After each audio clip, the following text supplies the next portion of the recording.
Welcome back, everybody. As always, my name is Austin Hageman, and a big welcome to Tejas Dessai today. Welcome. Hey, awesome. Tejas, thanks for having me. Of course. Tejas joins us from GlobalX, a leading U.S. ETF issuer managing tens of billions in assets across more than 80 funds. He leads GlobalX's thematic research efforts as Director of Research.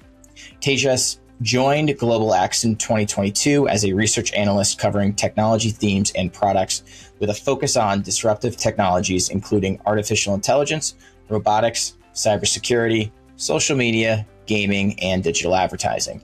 His research has been extensively covered in the tech and financial press, including the Wall Street Journal, Bloomberg, the Washington Post, Business Insider, and Reuters. He routinely publishes his insights on the GlobalX website, covering disruption and structural trends transforming the global economy with a focus on themes such as defense technology, artificial intelligence, and data centers.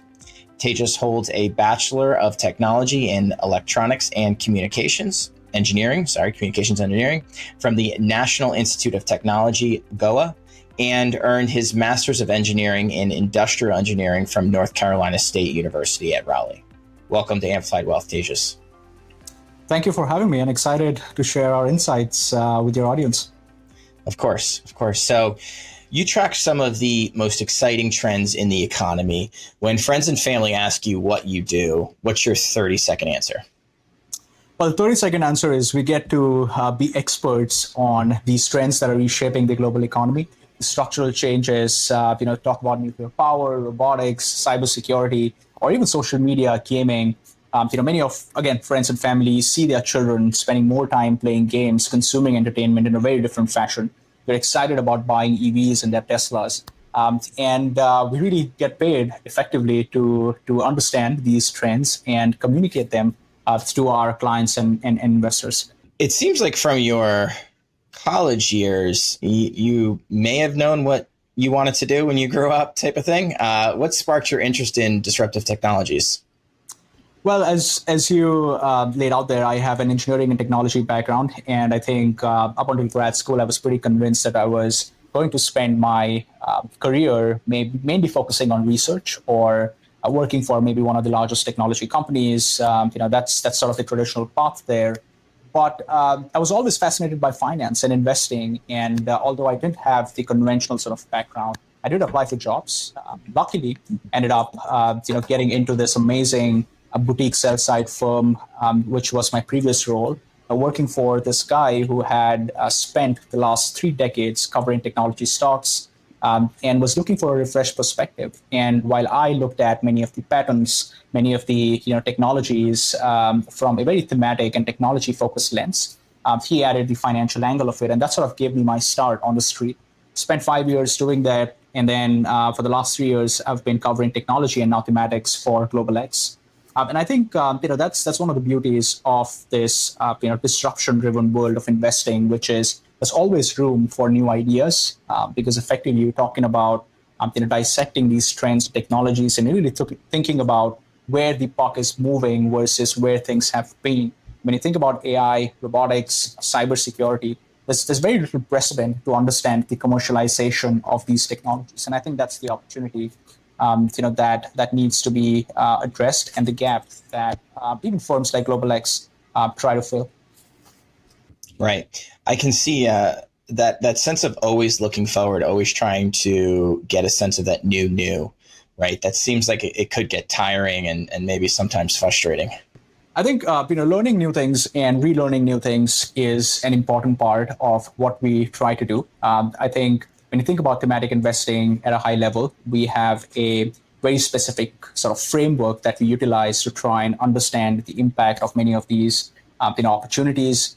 To give you an example, we look at things like the S-shaped adoption curve, where specific technologies are transitioned through multiple stages as they evolve through their life cycle.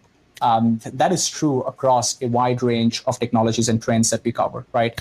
The other thing is, for example, when we evaluate themes, we look for large addressable markets that run into hundreds of billions of dollars and trillions of dollars, which feeds back into our conviction for a specific theme, specific innovation, that we're evaluating in the marketplace as well. There's many fun aspects of the work too. You get to meet with fascinating people. You get to engage with fascinating companies that are pioneering many of these innovations. We were at CES earlier this year, meeting with many of the companies pushing the frontier on robotics, on AI chip making. Last year we were out in Silicon Valley talking to some of the chip companies that are trying to compete against NVIDIA in the AI inference market. There's a lot of fun that we can have on the job as well, and I think that makes it super exciting. That's exciting. So we have, speaking of exciting, we have an exciting show centered on AI today. But before we even get to AI, let's talk about where the U.S. economy is right now. From your perspective, how healthy is the economic environment? Sure, a great point to start. We think the economic backdrop is pretty healthy. I think we have some ups and downs that we're navigating right now post-Liberation Day. If you go back to the pre-Liberation Day period, we had a pretty healthy labor market. Unemployment was under control, inflation was moderating, and corporate investment was peaking as well.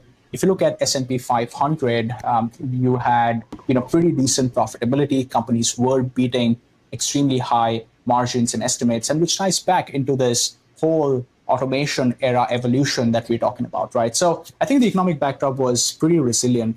I think tariffs did cause some uncertainty or did cause some volatility into that mix, but it seems like we may be in a much better shape than expected when all this generally began. And I do think that we have very strong undercurrents like the innovation that we're seeing with artificial intelligence that can help us grow at a much faster rate and really overcome some of these hurdles that we're seeing here right now. On the other side, you also have investments moving into reshoring, data center construction, and areas like that as well, which we can go over in a bit. But generally, I would think that the positives certainly outweigh the negatives or the weaknesses in the broader economic backdrop right now.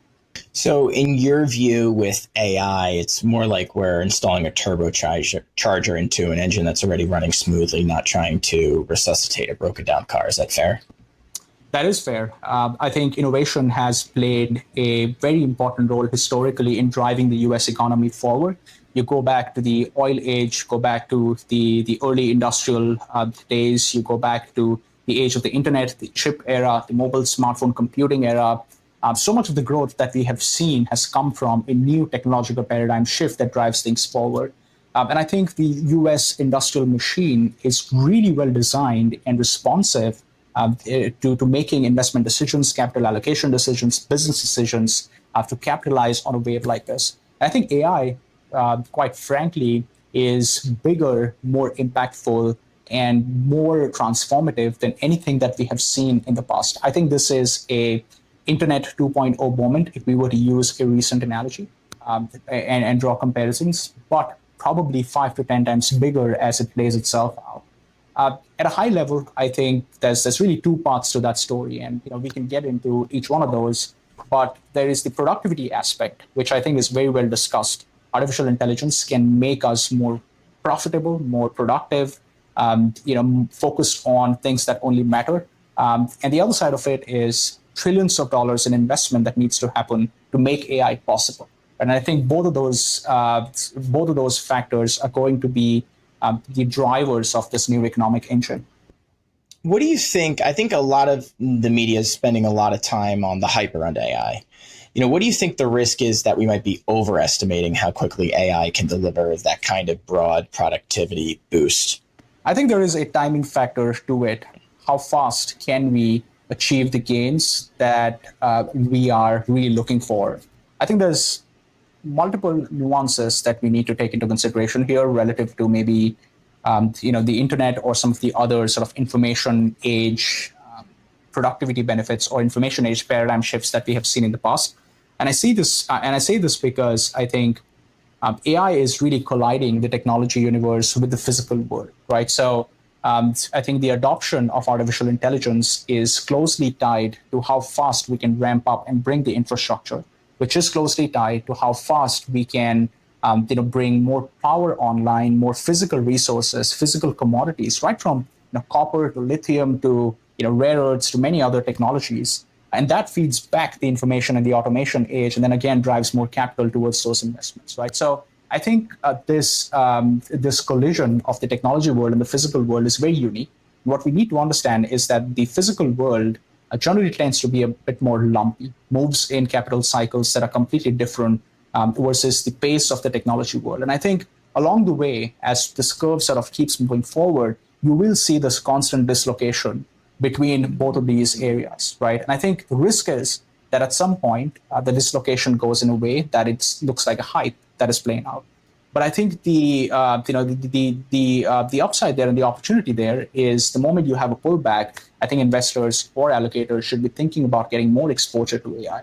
Because one thing is clear, I think 10 years down the line, you will have businesses, you will have technology that uses AI, leverages AI, grows much faster versus everything else that gets left behind. And you need to be exposed to this forward-looking shift going forward. Sure. Yeah, I think of AI, it's almost like electricity in the early 1900s. At first, it just lit up rooms, but over time, it powered factories, refrigerators, radios, and eventually every part of daily life. So, right now we have the AIs of the world, the chat GPTs, helping us polish emails and things like that. But what more could it do? But then also, what's the timing between now and that point in time where it does become that, total, productivity booster throughout our days? Great framework to use there to think about how long the electricity really took to get to 100 million households, power factories. Early on, majority of the adoption that you had seen of power and electricity was on the commercial side alone. And then ultimately you sort of saw that, household expansion. Households also had to create the budget for consuming power. Really, there is a sort of economic case that needed to unfold there as well. When you think about AI, I think we have to consider a few factors here.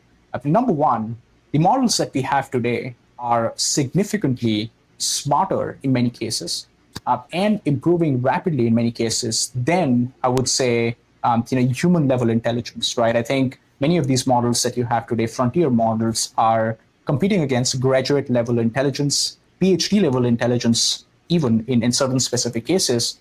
And most of these models have been trained on, I would say, junk data that is available online and that is publicly available to everyone, right? So the question that we need to sort of consider here is how good can a system like GPT-4 that launched maybe a year ago can be if it is trained specifically on privileged corporate information, maybe our personal health records, maybe data and information that is siloed and is in specific sort of areas, but can be super impactful in that particular area, right?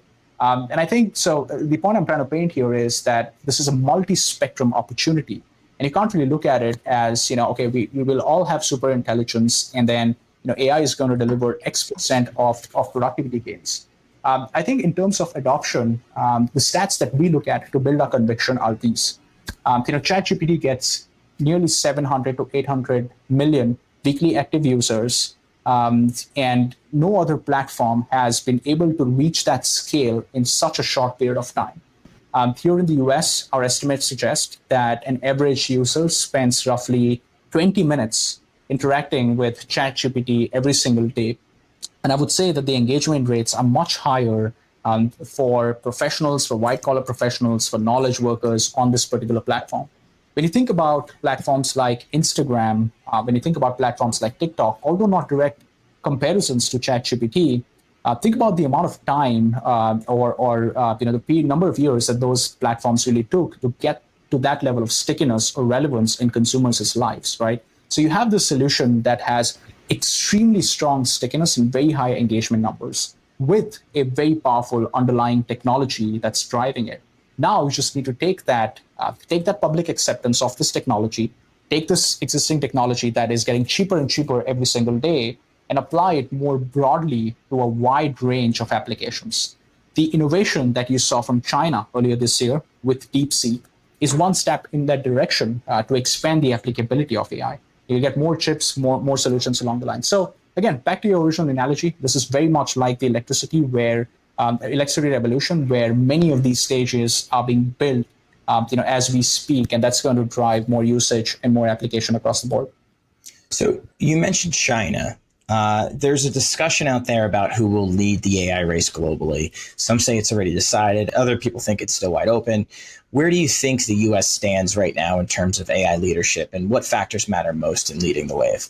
I believe the US is at least 2 to 3 years ahead of China when it comes to AI. China has had a significant advantage or a significant head start when it comes to AI with algorithms, with software, with data, with information. Many of these Chinese technology companies, if you go back to 2016 and 17 and 18, you've seen tremendous amounts of innovation coming on the software and algorithmic side of things from China. Be it companies like ByteDance or Baidu or Alibaba or some of the others there. What we saw with DeepSeek earlier this year is not very different from that side of the story, where the US builds, China commercializes, and expands applications, right? I think the US still has a very definitive lead when it comes to chip making, right? And NVIDIA is a clear leader in that space today.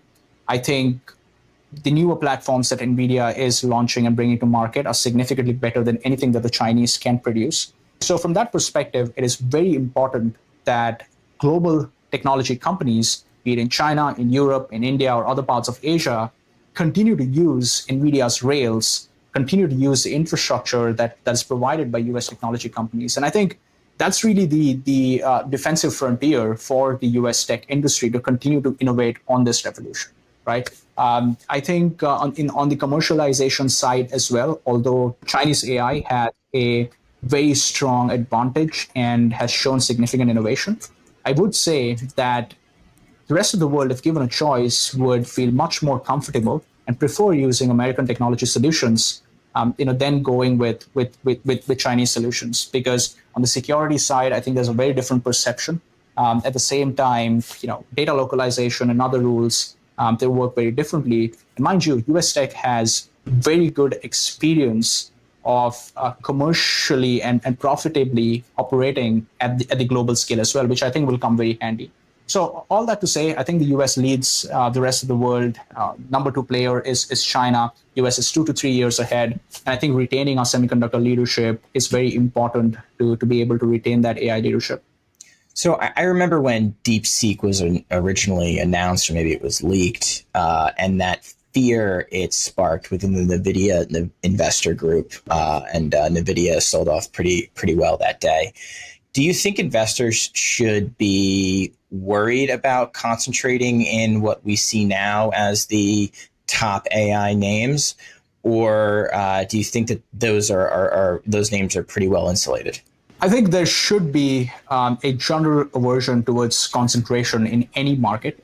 I think DeepSeek situation showed us what it could do to returns overall if you're not cautious with valuations or not thinking about the AI story more broadly.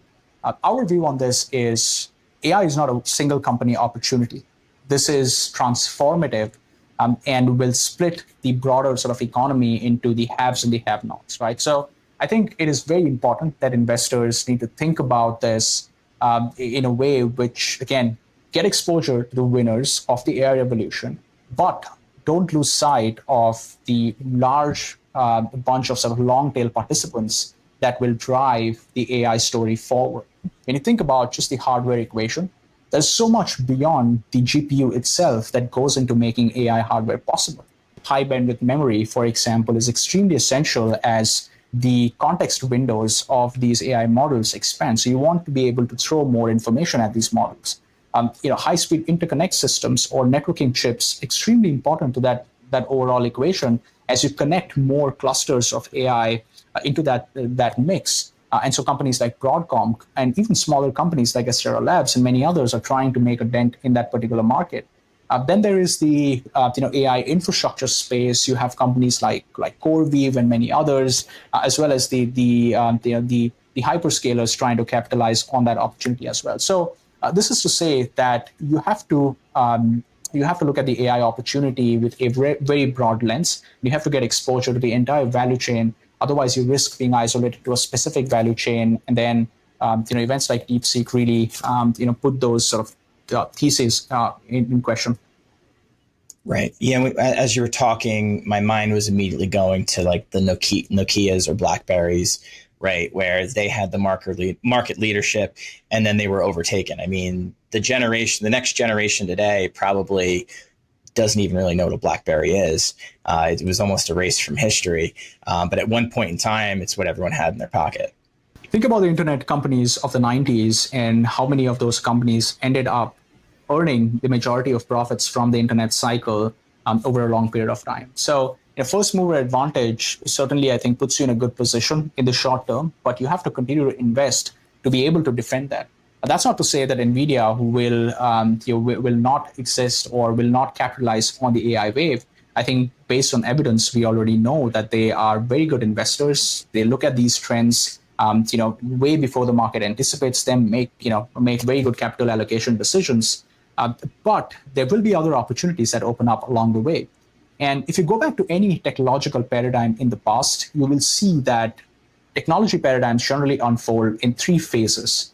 First phase is where you have the hardware layer being built, where the chips are being created, right? Even if you will think about the internet, Intel or companies like that really democratized access to personal computing devices, made the chips, possible.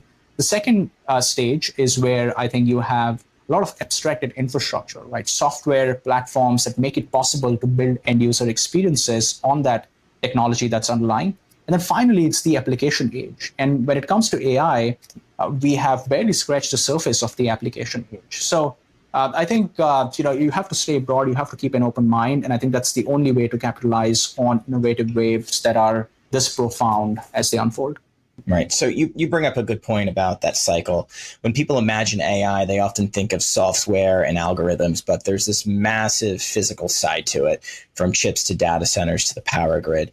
What does it actually take to build the backbone that AI runs on, and where are we in the process? The backbone is extremely resource intensive and capital intensive. I think we are still in the early days of designing this AI industrial complex, if you will, which I think consists of, number one, data centers. These are gigantic AI factories that produce and operate AI 24/7. The other side of it is making the semiconductors, the chips that actually go into that AI factory. And we'll get to that in a bit with reshoring and everything else. But the third leg of that stool, in my view, is electricity, power, but also cooling, water, and other resources that go into that. But when you think about leading in AI, or the US leading in AI, we have to be able to do all three of these things here domestically on US mainland, and then export the output of that, which is really smart algorithms, out to the rest of the world. And I think that is the direction in which we are proceeding, and we are extremely early in making that happen. To give you a comparison, the largest AI cluster that operates today was built by xAI somewhere in Memphis, Tennessee, operates roughly on 200,000 GPUs. But when you look at the number of GPUs that will be needed to run artificial intelligence at its full scale, maybe 10 years down the line, we're talking about nearly 100 million installed units across the world. So I would say we are still maybe 2 to 3% penetrated into building the data centers, the AI clusters that are needed to run these models at scale. And again, back to your original point, that's what's keeping us from realizing the full potential of AI, because we just don't have the chips ready. The second component of it is to install these chips, we have to make these chips. And we just don't have enough capacity to do that. So far, we're making these chips in Taiwan, but we're moving that to regions like Arizona here stateside. And I think we have to be able to produce these chips locally. The third aspect of it is power, a very important aspect. And these chips are extremely power hungry. Training ChatGPT consumes significant amount of power. I think every single ChatGPT query on an average today consumes the power equivalent of running a light bulb for nearly 20 minutes. So there is a significant power cost associated with it. And so the US has to produce more power to run these data centers. And I think that physical backbone of it is really taking shape, but we're still in early days when it comes to that. Sure. You could see how just the infrastructure alone creates all these jobs and economic growth for areas outside of the actual AI company itself, which I think a lot of people, they just think over, right? They think about the end company, the end AI company. But, when you're talking about the massive amounts of water AI clusters, I guess, use up, or the power, or just the building of the infrastructure, things like that. It really is touching a lot of parts of our economy just on the infrastructure alone, just that initial stage. It is. I think infrastructure development is an overlooked and under-discussed macro theme. I think, generally speaking, investors, financial markets have looked at infrastructure, be it transportation services, materials, the infrastructure developers, as this sleepy, boring corner of the market, doesn't move much. But back to my original point, that technology, where the opportunity is rapidly colliding with the physical world, right? So we have to ramp up the build out of many of these facilities. Look at what's happening with data center construction here in the US. I saw this chart where data center construction is now overtaking the construction that we have on commercial and office buildings here in the US as well, which I think is a very secular trend. Again, we've not seen this level of disruption in the physical world, and I think that takes a lot of more, more sort of understanding to really wrap our minds around what's happening here. The other side of it is this is not just about constructing data centers, like you said, right? Look at power. Look at the power grid. Look at power production facilities. The U.S. power grid was not designed for the AI age. It was designed for a period when the population was probably 40 to 50% lower than where it is today. Projections right now suggest that data centers could consume nearly 10 to 12% of all of U.S. electricity by the end of this decade. So where do you really bring this power from, and how do you transmit this power in the existing grid? So I think trillions of dollars will likely be directed in terms of capex to really bring that capacity of power production online, but also to revamp the power grid to make sure that these data centers can get the right amount of power that they need. Yeah, as you're talking about this need for ramp up of infrastructure based on these bottlenecks, based on us not being built for this new AI economy, it brings me back to fiber internet. So back in the early 2000s, you know this, but for our viewers, fiber internet didn't just slow down, it hit a wall. It was like building a super highway to every city, but then there was no one who really had cars yet. So half the lanes just sat there empty while road crews picked up and went home. Is that a risk right now with AI? Or is there something you see that will prevent that? Is that just a risk that you're always going to have to face building out an infrastructure for a new technology like this? That's a risk you will always have to face no matter what, especially when it comes to building physical infrastructure that goes in line with technology. Well, the good news there is we are extremely early in this build out phase, right? So I think, if you consider ChatGPT as the marker, we're barely, I would say, 36 months into this build out period. And I think this build out will continue to move forward. Some of the key things that are different, I would say, relative to the fiber build out that we had seen during the internet age is, number one, today, majority of the investments around infrastructure are being driven by really profitable technology companies that have a resilient balance sheet and that who can afford to invest. Right? I think that's very important. If you look at the fiber build out or the telco build out during the dot-com bust, a lot of that was driven by private equity money, but also you had these telco companies who already had pretty stretched balance sheets, so they had to be more, let's just say, aggressive in terms of making these allocations, in terms of pulling back spending when there was no return on that spending. Contrast that to what's happening today. Big tech is able to drive returns. Look at a company like Meta Platforms, for example, that is investing so aggressively in AI. They grew 22% last quarter. And this is in a period when we had so much tariff-related volatility and they had all the excuse for ad spending to be generally pulled back. So I think we are underestimating the ROI or the addressable market that many of these AI technologies can capture in a very short period of time. And that's really the opportunity that these companies are going after. As long as we can keep that ROI loop closed and tight, I think the risk to AI infrastructure pullback is minimized. So once the foundation is in place, the real world applications are where most people will actually feel AI in their lives. Is this transformation, in your opinion, going to be specific to one or two industries, or is there a much larger economic impact here? In our view, the impact of AI is going to be extremely broad. It will touch pretty much every sector of the economy. Every single task that can be automated will be automated. And I think When you think about how knowledge workers operate across healthcare, financial services, the technology industry, there is significant scope for mundane tasks to be automated and for productivity to be unlocked. And I think that's the first frontier of innovation and opportunity unlock. Think about what's happening with software development today and how productive developers generally are becoming because they're using more AI.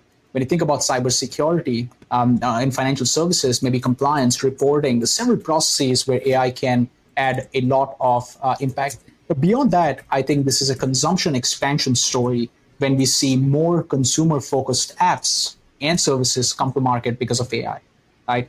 If you think about a product like Uber, for example, which essentially became possible because of the smartphone revolution, the whole idea of ordering a cab on your phone with one click within a couple of minutes didn't exist 20 years back. And now it's such a massive market, and that is pushing us towards this whole autonomous driving and self-driving and robotaxi revolution. I think AI is going to be very similar to that. It's very hard to visualize the applications that we will see 10 years down the line. But I do see a lot of opportunity when it comes to travel booking, when it comes to getting access to good quality medical care, when it comes to accessing financial solutions and services, and really expanding the total addressable market for many of these sectors of the economy.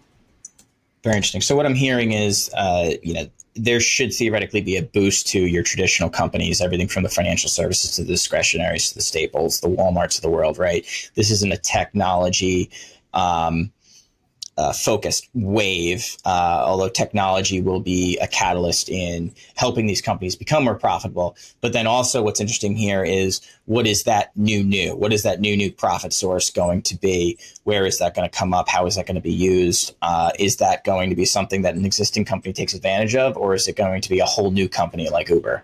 There's two sides to that story. I think the market always, whenever you have a new paradigm shift, the market always develops with a few incumbents reinventing and reinvesting at a much faster pace than everybody else. And as a result of that, they capture more share of that market. And there's always disruptors that come in and expand the market or create a new opportunity entirely. We've had so many examples in the past. Think about Facebook, think about Airbnb, think about Uber, and countless other examples. So I think you will see winners emerge in both of those categories. When you go back to the internet cycle also, I think, of course, we have Amazon, which became this massive behemoth selling products online. But you also have Walmart, which is doing a very decent job of catering to the e-commerce audience, and many of the other traditional retailers. So I think that we have to pay attention to who invests, who leverages AI to their advantage, but also pay attention to this entire AI value chain and the winners that are pushing the frontier forward in that category as well. So I'm gonna link two thoughts here. So bear with me for a second, but you mentioned something that sparked this in my head. So AI-related investments in 2025 has contributed more to economic growth than the entire gain from consumer spending. Since consumption normally dominates, this suggests AI is acting like a massive private sector stimulus, which I think is crazy. There's also been a lot of talk about the fiscal deficit and how historically high our debt to GDP ratio is. Do you think the U.S. can realistically count on AI to help right-size that ratio via growth through AI boosting GDP? I think that is possible. I think if we continue to lead in, let's just say, the semiconductor layer of AI, and then ultimately that translates into the application layer of AI, and we're able to export more technology and more solutions on one hand, while driving more consumption and consumer growth here in our domestic market as well, I think we can possibly grow at a much faster rate than the rest of the world. And as a result of that, continue to again to expand the GDP and bring it where it needs to go. And I think that is entirely possible because AI touches pretty much every sector of the economy. Again, when you think about healthcare services, the AI that is being produced here in Silicon Valley and California can be trained somewhere else on localized data sets and drive innovation in that particular market and pull profits out of that market. And again, bring that back here stateside. We're already moving a lot of the chip production and critical industries of the future here in the United States as well. And I think reshoring, again, is such an important part of driving that long-term GDP growth story as well. When it comes to reshoring, I think the media is overly focused on maybe some of the longer tail commoditized industries. The real value is in making pharmaceutical products here in the United States, making semiconductors here in the United States, again, making highly strategic and necessary optical components, networking chips, and things like that, which will keep this innovation cycle moving forward. So I think, yes, AI to a certain degree can be the answer to driving GDP growth much faster than we're seeing today. So speaking of that boost and the changes that we may or may not see, and I've been waiting to ask this question since I knew we were going to do this interview with you. How realistic is physical AI like humanoid robots in our day-to-day lives over the next decade? Is that something, can I look forward to a robot making me breakfast in the morning in the next 10 years? I think you will, yes. Wow. We are extremely bullish on physical AI and the physical application of automation to the real world. There's two things to consider there. I think the hardware systems necessary to make physical AI happen, to design the robot, the body of the robot, the arm, the humanoid form, is in pretty good shape and has been in very good shape in terms of the innovation curve that it has followed for the last 10 years. Think about the videos that we've been seeing about Boston Dynamics for the last 10 years on YouTube and everywhere in social media of a robot jumping, a hurdle or moving things from place A, point A to point B. The brain of the system, the AI that really drives that robot, has only gotten better today, and it continues to sort of move on a very rapid pace of innovation and improvement. And I think that's the real unlocker, which is when you combine the brain and the physical system, you can really create all these new possibilities to deploy the technology into the real world. The other important aspect of it is capital cycles, again, move on its own pace. And it seems like right now you have the largest technology companies, think about Tesla, think about NVIDIA, really thinking and taking this technology seriously. So I think it is possible that we see humanoids and we see physical robots operating and doing things in environments where environments that are not possibly designed for human beings to continue to sort of work on or spend their hours in. And one classic example that I can think of is think about a distribution center or logistics center. Amazon has a attrition rate of over 100% over 18 months inside their logistics, and development center. So every single employee that starts working inside a distribution center will quit within 18 months, at Amazon. That just goes to say that the demands that these systems place on us, we have to solve for these in completely different ways. And I think those are the areas where automation is really likely going to push the frontier on. One last thing I will say there. Going back 100 years, let's think about the automotive industry. And I think the humanoids industry is going to unfold very similarly to how the car industry had unfolded in its early days, where you have this machine that costs maybe, today inflation adjusted $40,000 on average, but can save you a lot of time and can make your life significantly easier as a result of that. Wow. Yeah, I mean, how scary and exciting all this is at the same time. So speaking of scary, and also touching on our conversation about that new technology that we don't even know quite what it could be at this moment. Defense is often where new technologies prove themselves before they show up in civilian life. How do you see AI changing the defense landscape over the next decade? I think it is a game changer. If you think about what's happening with defense today, number one, the geopolitical backdrop continues to worsen every single day.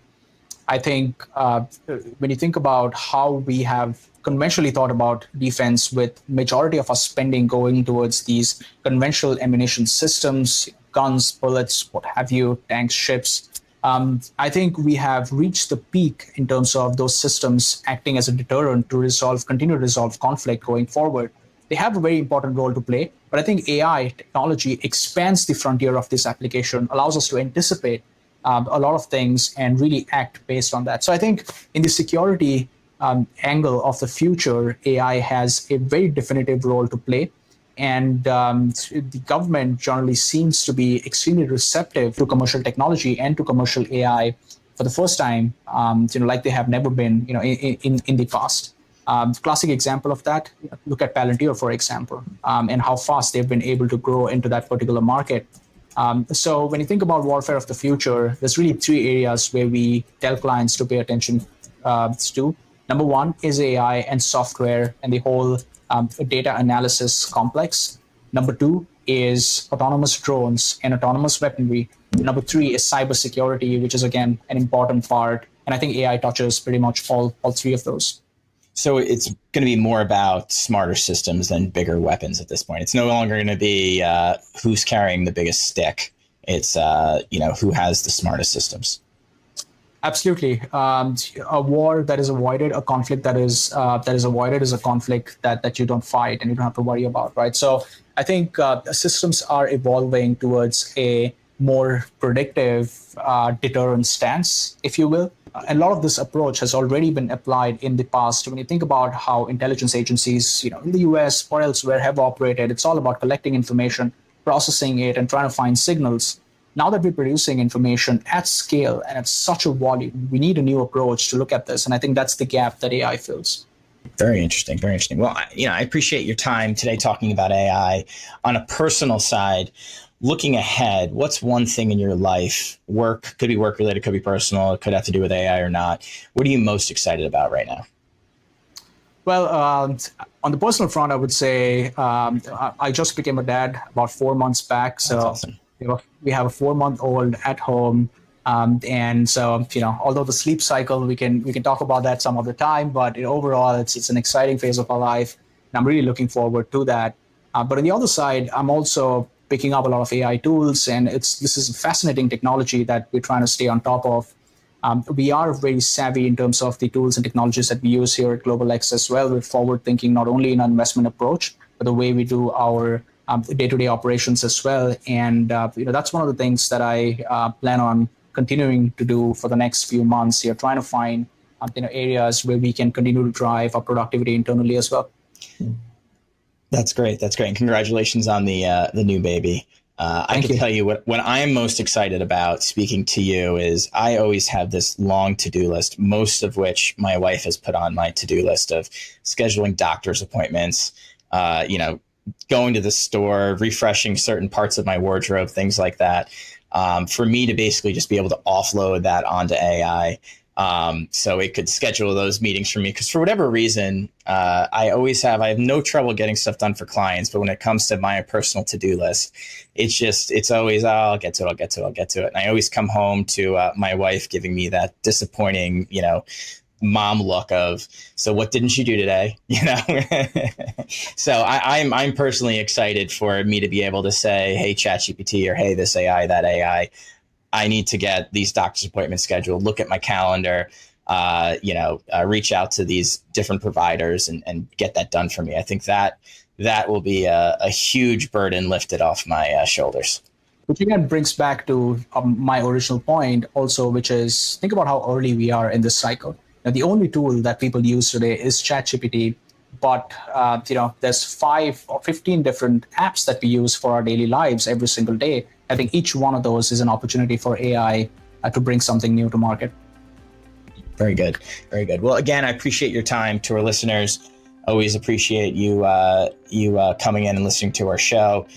Please remember to like, follow, and share, all that fun stuff. And we will see you at the next episode. Thank you. Absolutely. Thank you, Austin, for having us.